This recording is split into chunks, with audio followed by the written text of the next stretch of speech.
मोहब्बत उन दिलों में उतरती है जिनमें गुरूर की गुंजाइश नहीं होती, और ऐसे दिल हमेशा रोशन रहते हैं। दर्द जब रूह तक उतर जाए, इंसान टूटता नहीं, समझदार हो जाता है, और यही उसकी असल ताकत होती है। जो चीज़ तुमसे दूर चली जाए, समझ लो उसमें तुम्हारा भला था। कायनात कभी गलत फैसले नहीं करती।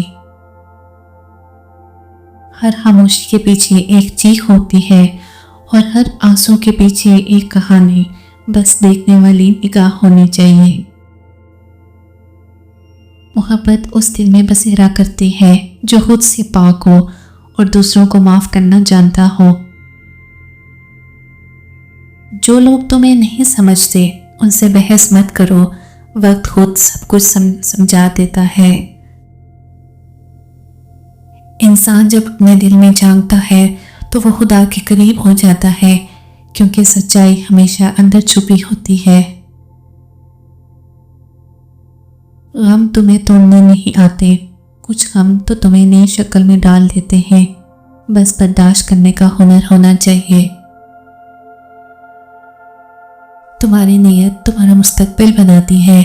दिल साफ हो तो रास्ते खुल जाते हैं, वरना मंजिलें भी रूठ जाती हैं। अपनी कीमत दुनिया से मत पूछो, खामोशी से मेहनत करो। दुनिया खुद बताएगी कि तुम कौन हो।